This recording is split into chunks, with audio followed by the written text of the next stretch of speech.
Hello, guys. Welcome to the show this morning. This is Easter Monday. Everything is closed here in Canada. Not everything, but there's a few things open. I think some of the fast food restaurants are open today, and I might go out and get myself a fast food lunch after I'm done talking to you guys here. But, I want to talk to you, and I want to use reason and common sense here. And I want you to understand something that if what I'm going to say actually happens, and using reason and common sense, it seems like it might happen this way. Cryptocurrencies, in the end, might turn out being the best thing for gold that ever came along to put the price of gold up. And I'm going to explain to you using reasoning and common sense why. Let's look at the situation we have right now. Nixon, in 1971, took the U.S. dollar off of the gold standard. And they actually put it on an oil standard, and it became the petrodollar. What happened was they closed the gold window. So you couldn't convert your dollars into gold any longer. And then Henry Kissinger went running over there and sat down with the nations of the the oil-rich nations, and he worked out a deal. He hammered out a deal with them. And this deal was basically how it works was that you could only buy oil with the U.S. dollar, and the dollar would protect the Arab nations. Saudi Arabia would be protected by the U.S. This deal worked out very good for many, many years for the United States. The United States became the king dollar in the world. Okay? But now let's look at the situation today. This loose peg to oil has been being eroded. The petrodollar's been being eroded. And now to this point, it's just a shadow of its former self. Now the dollar itself now.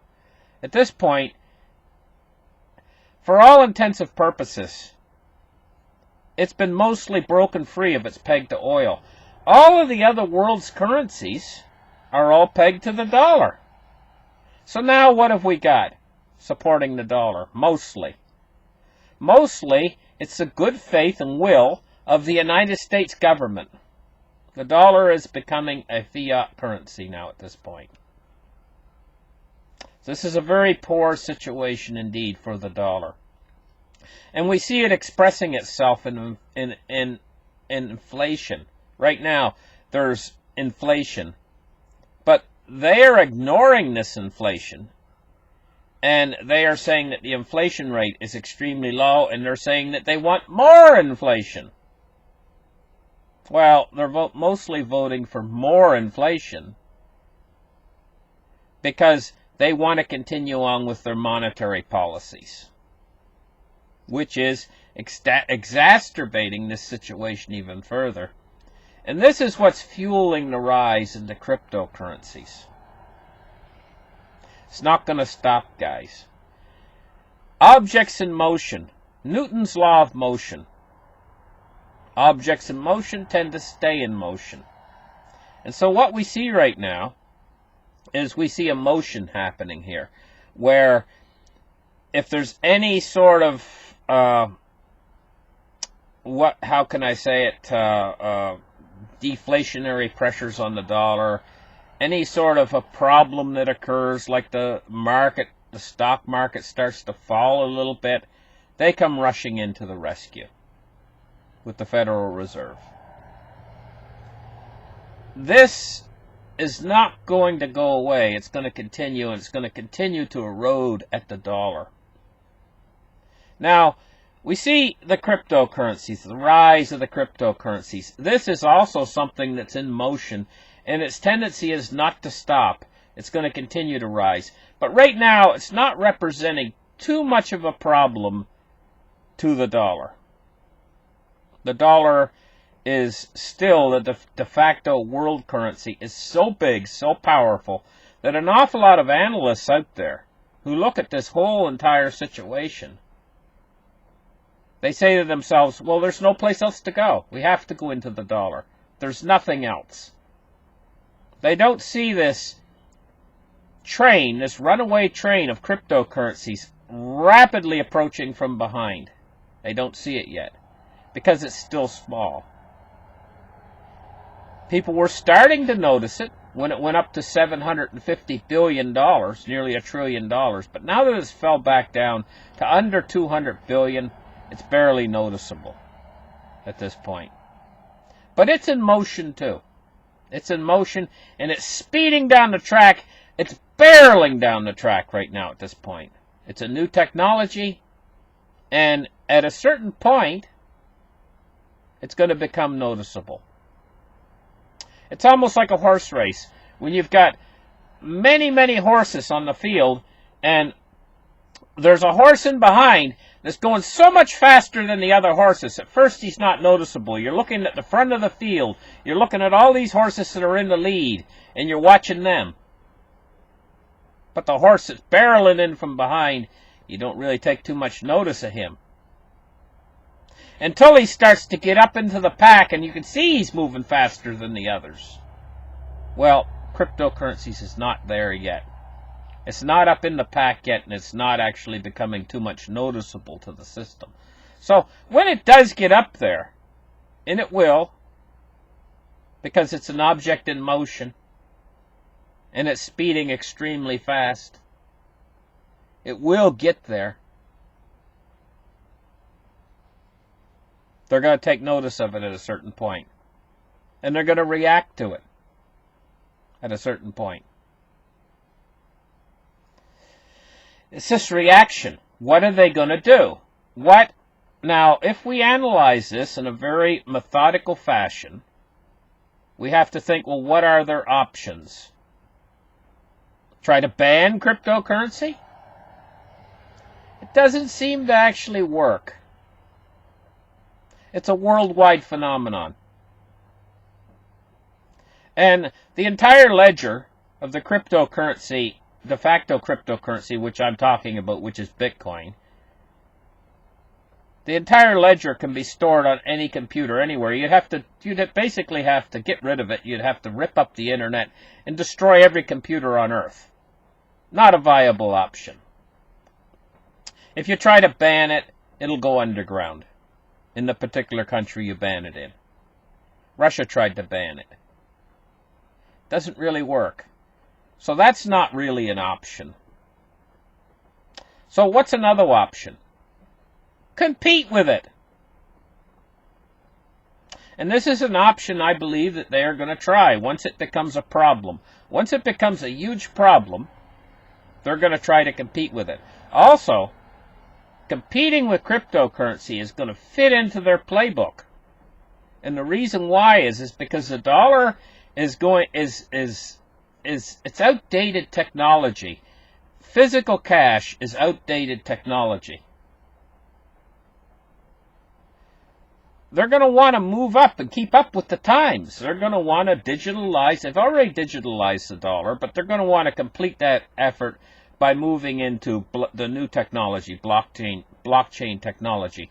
At the same time, it's going to help them out because it's going to be sort of like a financial reset. So their next move, I believe, the next obvious chess move for the governments is going to be to create their own cryptocurrencies. But the big one is to create a version of cryptocurrency that replaces the dollar. This is the big one that's coming. Now, let's use logical deduction too to figure out how that's going to work and just how good it's going to be, how effective it's going to be. Well, first off, we have to understand that if they do that, basically what they're doing is they're creating they're creating a new fiat currency. Because they're going to have to create enough monetary units to satisfy the demand for dollars. just like they have trillions of dollars out there right now. They're going to have to create trillions of these new monetary units. When they first release it, it could be pegged to the old dollar. And there might be a little rise in value of it when they first release it because it's a novelty. But then you're going to see a rapid decline in its value.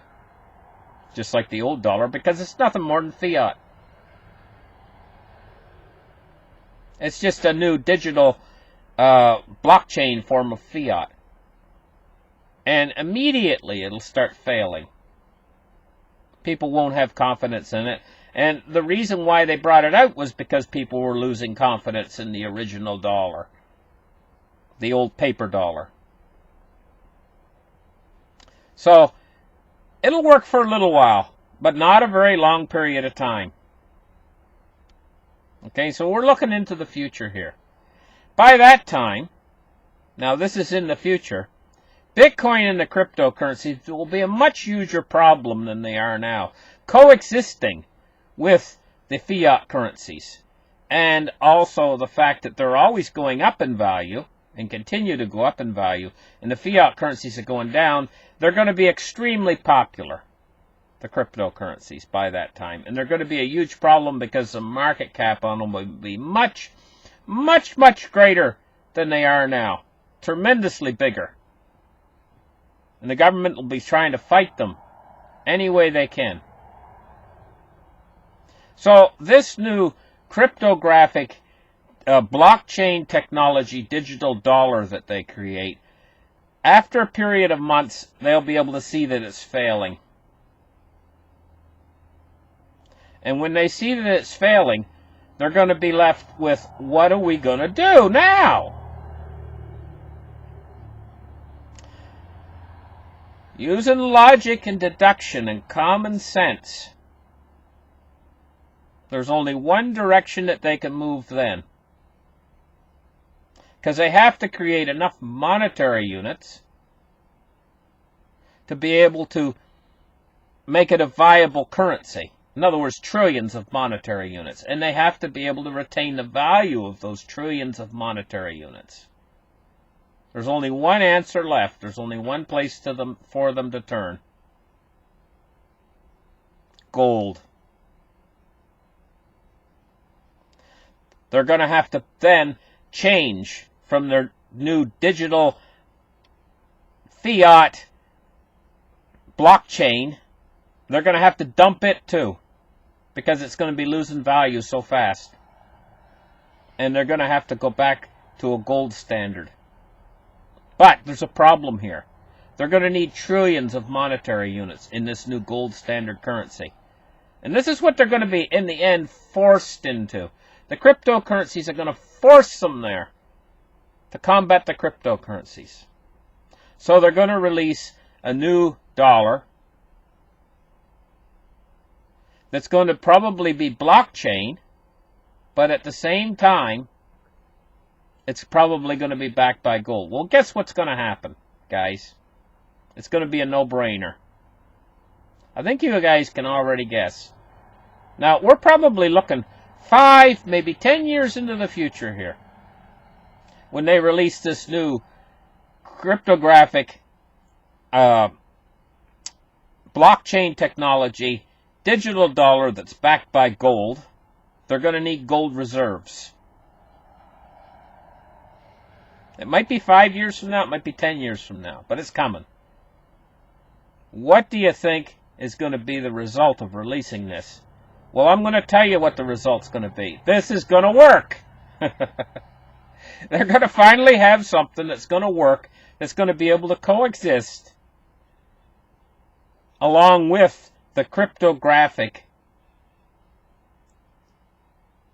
Bitcoin, and the cryptographic currencies will still be there, and they'll be bigger than they ever been before, because they're going to have to go. They're going to go through this whole lengthy process, leading to this final conclusion, which is going to take probably years. And then in those years, the cryptographic currencies, Bitcoin, and all the altcoins, they're going to grow to enormous size, because this effort's going to be to fight them. But the government's finally going to relent to fight them, and they're going to use their last weapon, which is going to be gold. And it's going to work. It's the only thing that's going to work to fight against Bitcoin and the cryptocurrencies. So we're going to, then at that point in time, we're going to have two separate monetary systems. Because Bitcoin's still not going to go away. It's going to be a competing world where you're going to have on one side Bitcoin and the cryptographic currencies, and on the other side, let me get my hand right, on the other side, you're going to have gold, and you're going to have gold in the gold-backed cryptographic currencies. So all the world then at that point is going to be cryptographic blockchain technology running all the world's money, except one side is going to be backed by gold, and the other side is going to be the what we see now, Bitcoin and the other cryptocurrencies that are backed by computer technology that does not allow them to go beyond a certain point of creating too many. Okay, so they're backed by that, where you have gold on the other side, which acts as a limiting factor as well. So by that time, maybe 5 or 10 years from now, we're going to be moving into a world where money has a backing. It has something backing it. It's not fiat anymore. So what we're actually looking at here, folks, is probably the death of fiat currencies. They've run their course through humanity's history, and now we're going to go back to a monetary standard where money has something behind it other than just faith and promises of a government. This is the direction where we're headed. Thank you guys for listening. Like and subscribe, and we'll keep you up to date on the latest information. We'll have a show coming out tomorrow when the market's open, a market report. Thank you guys for tuning in. Appreciate all my viewers out there. I'll tell you, my audience out there is really great. I really think the world of my audience out there, and give me a thumbs up, guys, and we'll see you guys in the next show. Bye bye, guys. Oh, and have a happy Easter. Bye bye, guys.